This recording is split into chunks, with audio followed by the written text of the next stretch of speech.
Hey,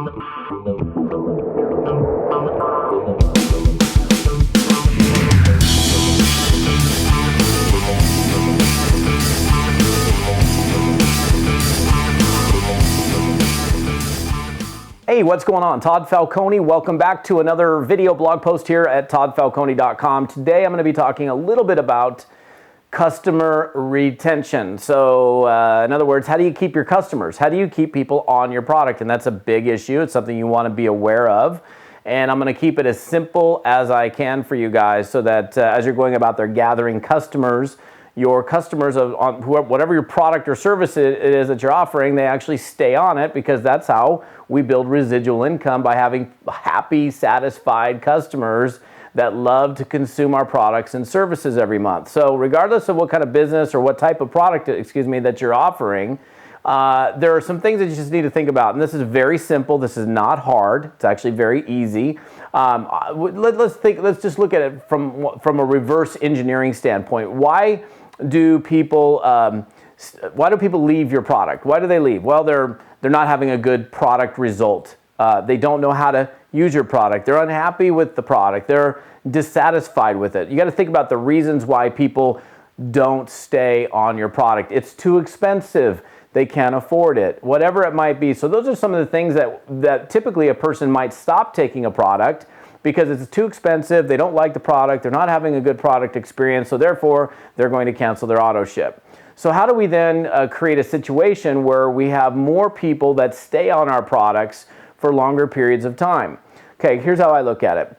Number one, if I put a customer in my business, that customer is not somebody I just sign up and I'm keeping my fingers crossed that they're actually going to use the product that I might have sold them. So first and foremost, I want to make sure that, in fact, I'll tell my customer if it's being shipped to them, call me as soon as you get it. I want to make sure you understand how to use it. Of course, we're talking about here from a physical product standpoint.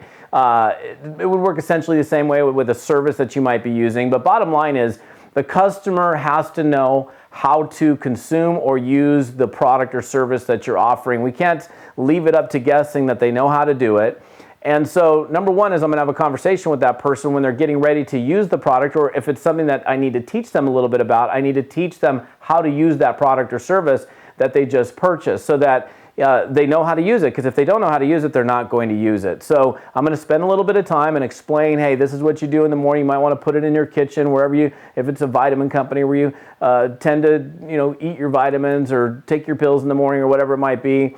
And make sure that they know when to take the product, what the expectation might be. Some people, look, here's the deal. We offer a lot of different really powerful nutritional supplements, if we're talking in that category, that and skincare and hair care and all of that when somebody puts it on their body, they actually might, because it's so powerful, they might have a response that they're not actually expecting. So we want to make sure we also share with them what the expectations might be. And if somebody thinks as well, oh my gosh, I'm going to feel 100% different in 2 days, then that's also an unrealistic expectation. So teaching people how to use the product, giving them the right kind of expectations is number two. The other part of it is I will follow up with my customer for a period of time until they get into the habit of using that product or service, so that, here's the thing, they have an auto ship. If they aren't habitual about using that product every month, now 30 days later, they're going to get another shipment.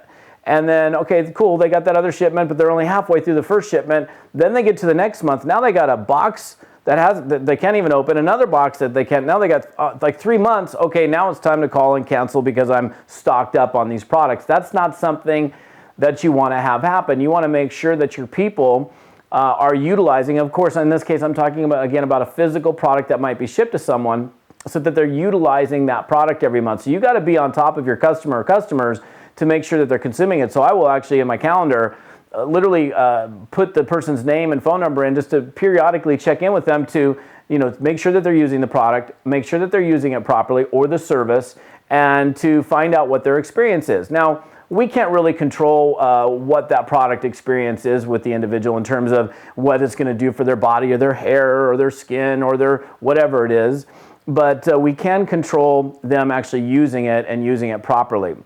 That's a huge part of it. I think that's one of the biggest parts of customer retention, is making sure that the person is actually using it and getting into the habit of using it every day.